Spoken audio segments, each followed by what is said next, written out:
Yung Bana Hills na gala namin is wala kami talagang plano. At wala talaga sa plano namin yan. Pero sa isip ko, alam ko na pupuntahan ko yan. Diyos ko. Sinurprise ko siya.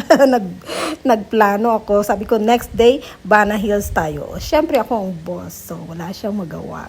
Bago ka makarating doon, 45 minutes mo nang dadaanan muna yung bundok na yun, di ba? Sasakay ka dyan sa cable na yan. So, first stop, siyempre dahil 45 minutes, nagugutom tayo. Kaya, nandun yung bakery nila, coffee shop, kung gusto Dahil mo nga kumain. excited Dahil tayo, nga, ay walang isip-isip sa kain-kain. O, yun na yung kamay, tinuturo na kung saan ang daan papunta sa first stop, yung Golden Bridge. O, di ba nakakakalula? Ang mga kasama namin dyan, mga Haponesa, Diyos ko, mga senior citizen. O, siya nakasimangot. Why? Kasi nga, talaga palang tinitiis niya. May ano pala siya, yung afraid of heights pala si Papa. Diyos ko, Mio Marimar. Hindi niya sinasabi. Habang nasa cable pala kami, 45 minutes, nafe-feel na niya yung takot.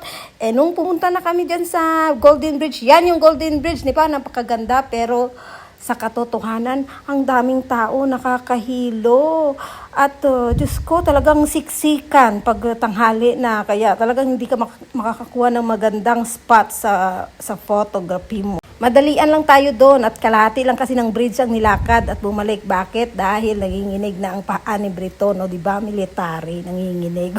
Pumunta na kami doon sa floral garden. Ang ganda ng floral garden. At that time kasi talagang nagbubloom yung mga bulaklak, kaya talagang makikita mo yung kagandahan ng mga bulaklak. Ang gaganda pang mga spots doon na pwedeng mag picture, pero dahil nga na hindi maganda yung pakiramdam ni Briton at saka naging makulit na rin ako sa kanya, hindi na siya nakakakuha sa akin ng the best photo at saka the best na na video. Ako na lang kasi nga nag-iisip siya ng babalik na naman siya ng 45 minutes. So pinagbigyan ko siya hanggang sa makarating kami sa malaking bunda at lilipat na naman kami pala dun sa kabila. Diyos ko, sabi niya, ikaw na lang pumunta dun. O syempre ako, hindi pwede.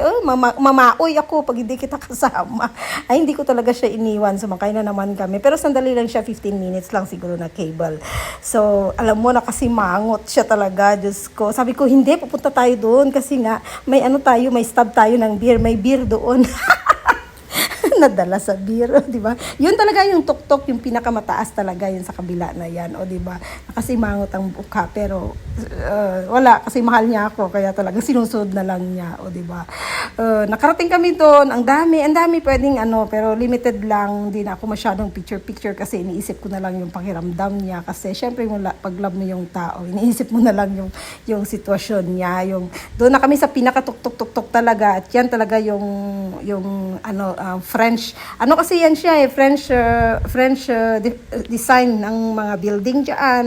Puro lahat yung mga nila, yung mga theme nila diyan is from French dahil nga French colonial French dati daw. Colonize sila ng French, kaya alam mo yun yung may kultura nila, yung mga bahay nila, lahat parang may